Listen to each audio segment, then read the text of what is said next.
On my first postdoc, I have found out how deep learning stolen the scene in a matter of years. Since I last worked directly with machine learning, I left for a while for working with white box models in mathematical physiology, appetite control. More or less on the same time deep learning was leaving the underworld, we had spiking neural network. I came across that model by Professor Kasabov.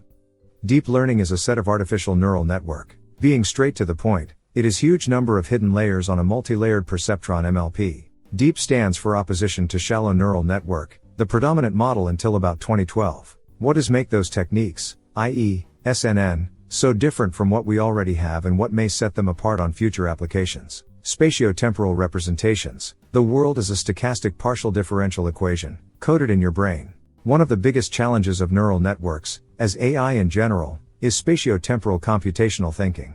Just Google about image segmentation being deceived by photos, you will find from Microsoft to Google itself. Simple models of image/video segmentation are unable to see depth, the difference between a photo and a video. Spatiotemporal is when a problem cannot be explained properly just using spatial approximation. Time is essential to be considered. And, unfortunately, or fortunately, most of the problems in the real world are spatiotemporal. This is the difference between a car coming at you at high speed and a car going away from you in low speed. Our brain is spatiotemporal. Your eyes does not stop as you see. Should you stop the eyeball, your brain will go blind, since it needs to have 3D spatiotemporal information. You see in a spatiotemporal manner. So why should we require from NN to not use spatiotemporal information? One solution I have seen on my first postdoc was using infrared sensors, on game-applied image recognition. Nonetheless, it poses an additional challenge. Even if we could have those spatiotemporal information, can we process it as the brain can do? It seems that not, and SNN could be a way to handle it smartly. One common reflection is that what a bat can do with his sonar could make any high-tech looks bad. Bats navigate and find insect prey using echolocation. Source: Temporal Patterns. What called my attention the most when studying spiking neural network is that our brain is quite simple on the general behavior, not talking about the details before firing, or any possible triggerers, as are the neurons, just firing machines. It creates a set of temporal series of spikes. And, amazingly enough, it has a considerable amount of information. Just think about the computers, it is just 0 and 1, why should not the brain be able to code information in a simple way? Remember, we evolved for millions of years, and efficiency is a concern on any evolutionary process. Of course, we are not optimized, but the brain evolved to see the world the best way possible for survival. We may encode the brain. Talking the brain language. A computer language is just a way to translate to machines what humans can understand. Computers are just 0 and 1, believe or not. All the miracles from the Matrix are zeros and ones. Neo is just a set of zeros and zeros. Remember the scene he saves Trinity, it becomes zeros and ones as the scene happens. This is the underworld of computers. Coding is hard. We may be able to speak computer language in the future, as Neo did. Recently I have created an online discussion, on a Java programming group. I said, coding is hard. Even though initially people were shy, and disagreed with me, the next ones started to have courage and accepted my assertion. I have seen those patterns on online discussion several places, just be patient. Why do I think so? Consider writing a word text. It is quite straightforward, if you know how to write and have enough practice. What about computers? Even after years coding, it is still hard to me. And I say it with no fear to sound stupid inside the programming community. Languages come and go, from Fortran to Python, from Java to MATLAB, they all have strong and weak points. Now, they seem in a paradox, specificity versus generality. Brain-inspired artificial intelligence, based on SNN, may be a way to communicate with the machines directly. How deep is deep learning?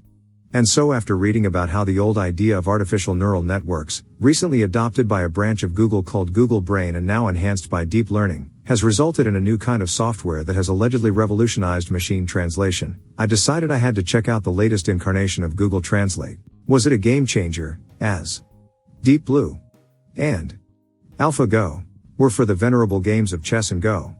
Shallowness of Google Translate. Deep learning itself is not that deep as the name may suggest, i.e., the shallowness of Google Translate. This may lead to misleading generalizations and expectations that our machine learning is finally human-like. Two negative traits from deep learning may indicate misuse of the term. Their sense of understanding is limited. Shallowness of Google Translate presents a couple of examples. I myself shall present some on my upcoming book, nothing different from the example given on the aforementioned article. They are just hidden layers, packed properly and optimized for learning. The deep should be understood as deep in the sense of feedback loops. Not sure we have those loops in artificial deep learning as it is today. Also, deep could be understood as understanding. How deep are biological networks? We have cluster of neurons that connect between each other in a self-organizing way and they make a deep trajectory. How deep? Well, if you take one neuron it will be millions of neurons deep. But if you take generations of clusters, it will be hundreds clusters deep. We do not have to specify how deep, it just happens. Biological deep neural networks. Biological deep neural networks. 60 seconds middle dot clipped by Jorge Guerra Pires middle dot original video brain inspired computation based on spiking neural. YouTube.com. How deep is deep knowledge?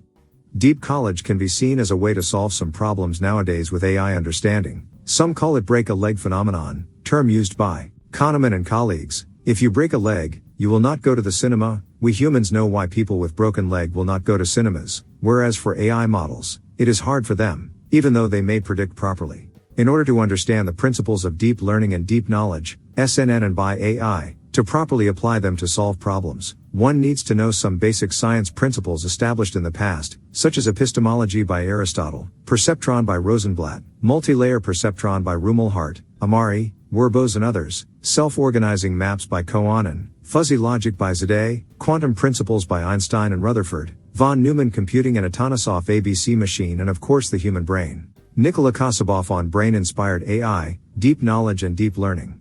Preface. Artificial general intelligence. AGI is the ability of an intelligent agent to understand or learn any intellectual task that a human being can. 1. 2.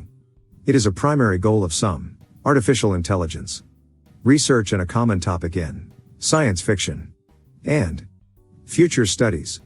AGI can also be referred to as strong AI. 3. 4. 5. Full AI. 6. Or general intelligent action. 7. Although some academic sources reserve the term strong AI for computer programs that experience sentience or consciousness. A. Wikipedia. Final remarks.